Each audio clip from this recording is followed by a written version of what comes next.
Hola, ¿qué tal?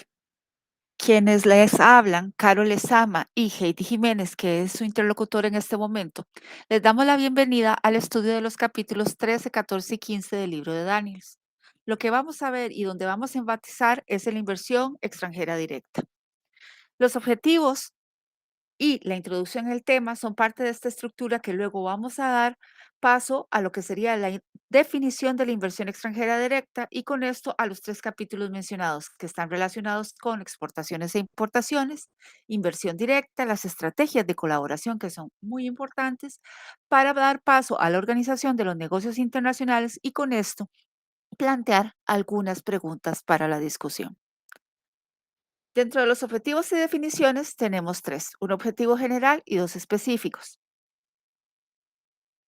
En el general nos planteamos analizar la inversión extranjera directa a partir de la lectura asignada, que eso es el mandato. Y de ahí generar una comprensión de las estrategias de exportación y promover la discusión. Cuando nosotros estamos hablando de comprender las relaciones comerciales y de negocios, sabemos que es un asunto complejo, como es la primera línea. De ahí que las perspectivas de la globalización, del intercambio de bienes y servicios, de la acuñación de monedas, de lo que son las relaciones entre los pueblos, el trueque, el uso de otras formas, lo que es la regionalización y también los puertos y el desarrollo de la historia está relacionado con esto. De ahí que describir los negocios internacionales es comprender una historia, es entender la organización, las estructuras, los requerimientos y las operaciones. De ahí que la carrera internacional, como nosotros podemos ver en el tercer reglón, se presenta por una adquisición o una atracción de recursos y en este caso la inversión extranjera directa. Como vemos, en el siguiente párrafo, todos luchan por los recursos. De ahí que atraer la inversión, crear condiciones que signifiquen poder atraer a otras empresas, aprender de estas, crecer, generar condiciones positivas para esta, es parte del reto que nosotros vamos a analizar. ¿Qué es la inversión extranjera directa? Con esta idea queremos arrancar nuestra presentación. La inversión extranjera directa se puede definir como los flujos internacionales de capital en los que una empresa o un país crea o amplía una filial. ¿Esto qué significa? Que establece un brazo, por así decirlo, en otro espacio. Las características son varias. La inversión puede ser diversificada. Y esta transferencia no solamente es de recursos, sino también de conocimiento. No solamente es de capital, sino también es considerar las condiciones contextuales que afectan tanto en la sede donde están situados como en el espacio de recepción. Es decir, no solamente hay una obligación de carácter financiero, sino además de estructura organizacional. Y esas son las ideas con las cuales queremos arrancar que planteó Krugman y Obstfeld en su día. En el capítulo 13, que es el que vamos a ver, vamos a analizar los elementos que influyen en la importación y en la exportación. Tanto para la importación o la exportación exitosa, necesitamos en las operaciones considerar dos elementos, los objetivos y la estrategia, que es lo que ustedes ven a su derecha, y cómo están relacionados estos con los factores físicos y sociales, es decir, contextuales, también políticos, también económicos y de carácter ambiental, que van a afectar esas exportaciones, esas importaciones, es decir, vamos a hablar del entorno competitivo, que es parte de los elementos que de alguna forma hablaríamos de las 5 fuerzas de la competitividad que en su momento plantea Michael Porter. De allí que los modos, las funciones, las alternativas, por tanto, los medios van a afectar las exportaciones y las importaciones, la manufactura global, la administración, la contabilidad, los impuestos y en general el capital humano. Avanzando de manera rápida con el tema de la exportación exitosa, vamos a ver que hay tres grandes componentes, que son los que están a su izquierda. Una empresa exportadora necesita conocer el contexto y las características de sus productos, es decir, conocerse de manera interna. Hablando de la empresa exportadora, entonces tenemos las condiciones, el tipo de servicio, las condiciones logísticas, las relaciones estratégicas, las alianzas que pudiesen generar. Conocer el contexto nos lleva a considerar las condiciones políticas, económicas, sociales, culturales, además de la competencia, los productos o servicios complementarios. Y con esto también considerar elementos que le permitan una mejor negociación o una negociación ventajosa. Ya para cerrar entonces esas características de los productos es saber qué producto contamos, cómo la innovación y la mejora continua son una palanca de desarrollo y crecimiento en este mundo de la competitividad y la atracción, y finalmente la diferenciación de los productos. De allí que nos lleva a 5 estrategias muy puntuales dentro de la exportación, que sería establecer tácticas, programas de actividades, lo que es normal, que es la planificación, el cronograma, la distribución de los recursos, hacia dónde van, cuándo, quién, cómo y dónde, y por supuesto, el componente más grande y clave de todo esto, el plan de negocios que tiene que ver con la expansión. Ahora bien, vamos a pasar a las importaciones. Ya para cerrar el capítulo 13, ¿por qué importamos? Importamos por tres grandes elementos, como Daniel lo establece. Uno es porque vamos a comprar bienes o servicios que son muchísimo más bajos en términos de precio con proveedores externos que con los locales. Dos, porque vamos a adquirir bienes o servicios de una mejor calidad. Y tres, porque podríamos estar careciendo de esos bienes o servicios en el mercado doméstico. Por ejemplo, si Costa Rica se dedicara a producir teléfonos móviles y necesitara baterías, en este caso de litio, ya sabemos que Costa Rica no cuenta con eso. Necesitaría irse bien a las fuentes primarias, sea en Australia, sea en el triángulo entre Brasil, Chile y Argentina, o bien tendría que movilizarse a otro país. De ahí que la importación exitosa entonces tiene 4 puntos y serían rivalidad global, es decir, necesitamos comprender que la tecnología y las condiciones de otras empresas van a competir por los mismos recursos. Dos, la falta de disponibilidad local, como ya lo vimos, la carencia de los insumos. Diversificar, como decían nuestras abuelas y nuestros abuelos, no todos los huevos se ponen en una sola canasta. De ahí que si lo hacemos así, el riesgo, perdón, estaría aumentando. Y finalmente, la especialización de la mano de obra. La especialización, la calidad de la mano de obra siempre va a hacer la diferencia en cualquiera de los espacios. Vamos al capítulo 14 donde analizaremos el actor central que es la empresa en los negocios internacionales y cómo va a incursionar, ya sea en inversión directa o en estrategias de colaboración. En primera instancia, es importante tener en consideración que la empresa va a tener que elegir un modo operativo internacional para lograr sus objetivos y ejecutar sus estrategias. Y este modo operativo va a depender de estos factores que tenemos acá.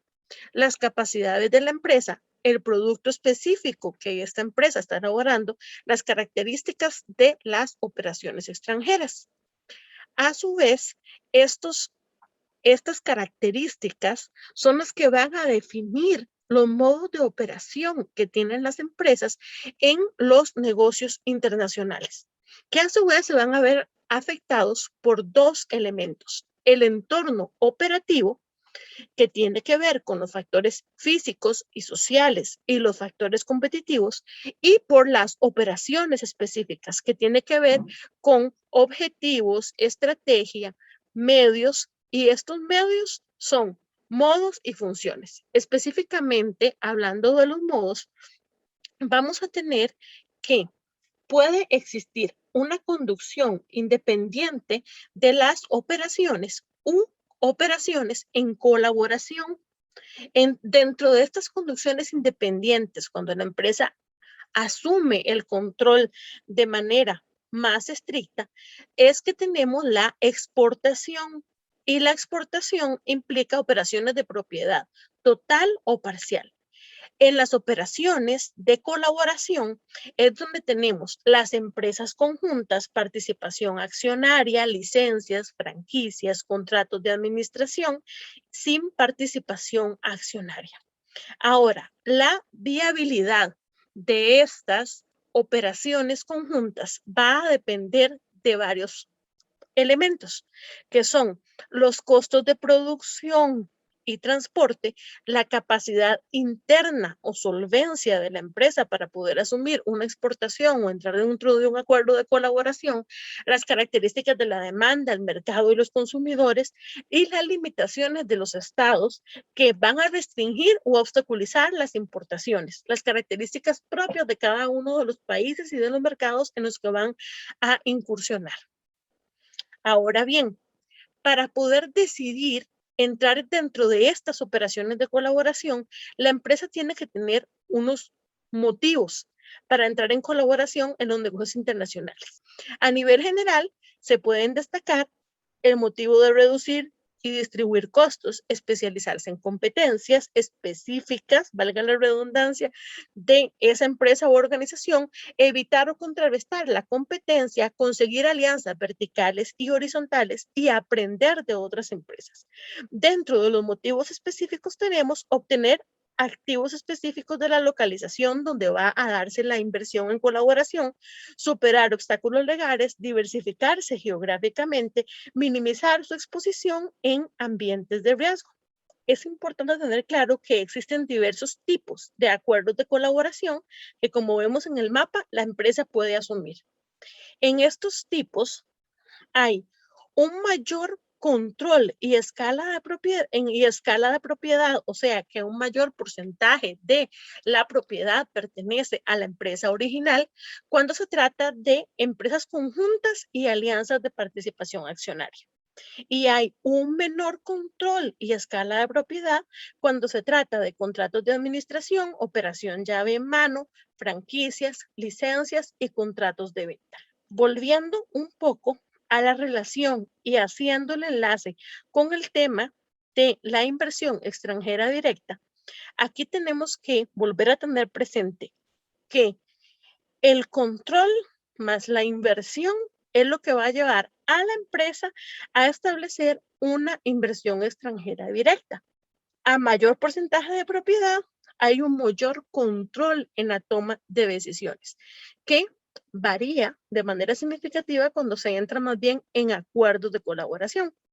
Hay tres razones que van a impulsar la posición mayoritaria de la empresa para hacer una inversión extranjera directa.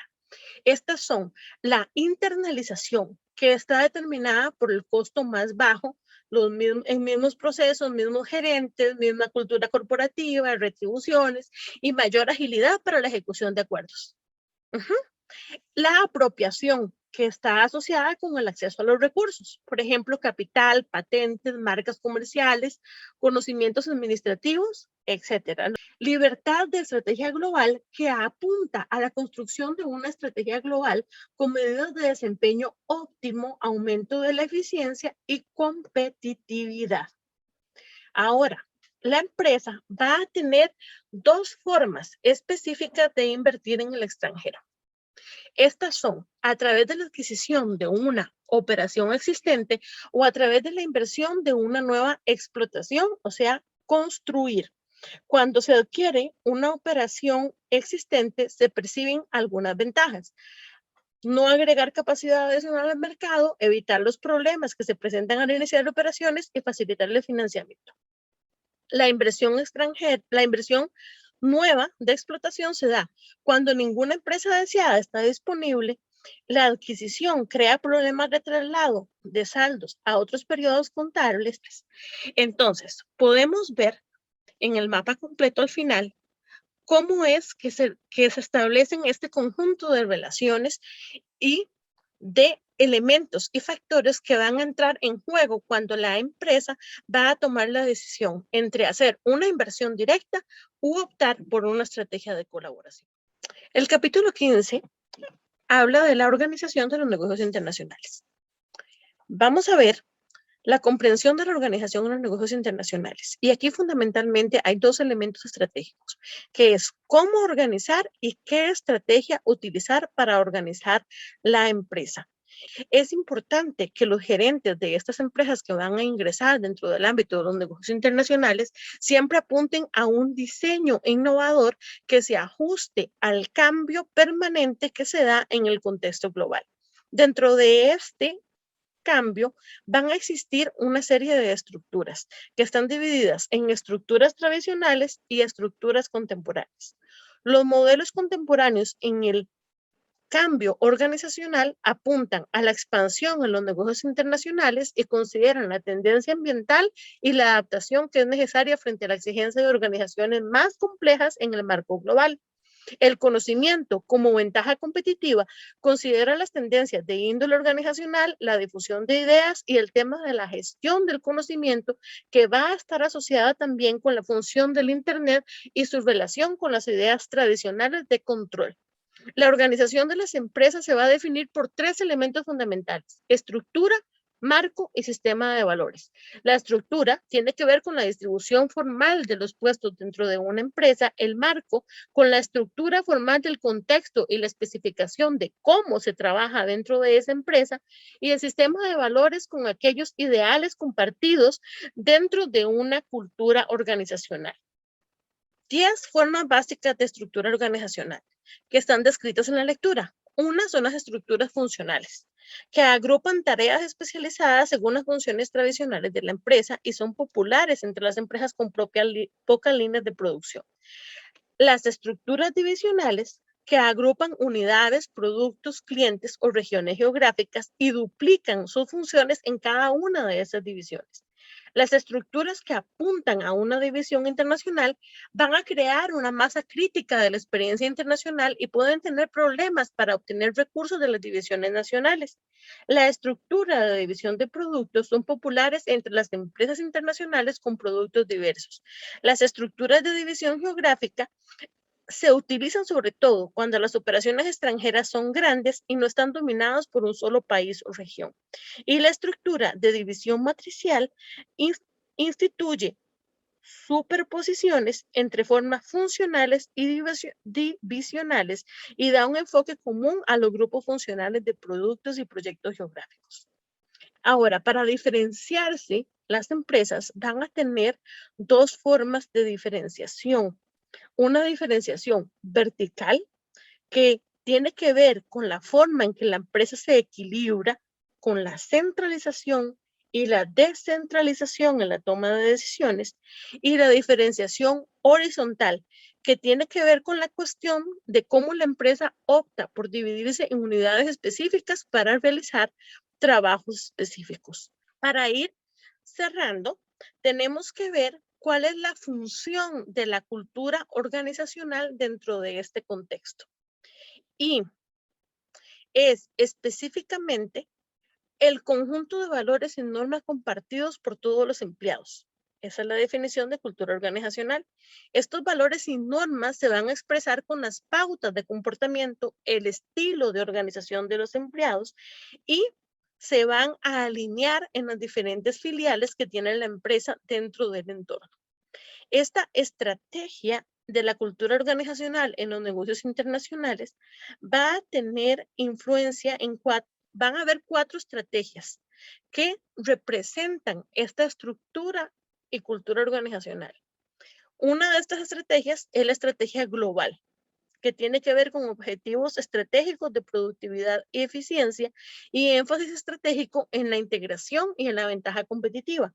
La segunda es la estrategia transnacional, donde sus objetivos estratégicos más bien son la integración y capacidad de respuesta, y el énfasis, la innovación y las ideas de crecimiento. Dentro de la estrategia internacional, que es la tercera, se trata de aprovechar competencias centrales, y el énfasis estratégico es control, estabilidad y previsibilidad. Y dentro de la estrategia multidoméstica, más bien el objetivo es la capacidad de respuesta local y el énfasis estratégico, el espíritu corporativo, compromiso y consenso. Entonces, cada una de estas estrategias va a irse adoptando dentro de la cultura organizacional dependiendo de los objetivos estratégicos y el énfasis que se quiera dar dentro de la organización. En este último trayecto vamos a cerrar con las conclusiones de las preguntas de reflexión, en las cuales les estamos invitando a ustedes a participar y a realimentarnos. A su lado izquierdo, queremos rescatar 4 elementos. 1, los mercados. ¿Cómo? Mercados tan pequeños como el nuestro necesitan estrategias de crecimiento y desarrollo de largo plazo que permitan competir por la atracción de esa inversión extranjera directa. y cómo la inversión extranjera directa, que es el segundo punto, permite de una forma u otra que estos mercados que tienen la limitante del crecimiento crezcan o se diversifiquen. ¿A través de qué? De la innovación, la tecnología, la flexibilidad, así como la estabilidad política, la mano de obra calificada, todo esto que vimos a lo largo de la presentación.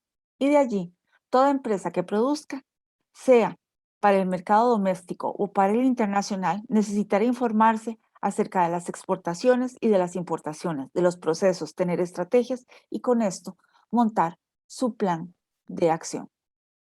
Dentro de la reflexión, que es lo que tenemos a la derecha, queremos plantearles tres preguntas.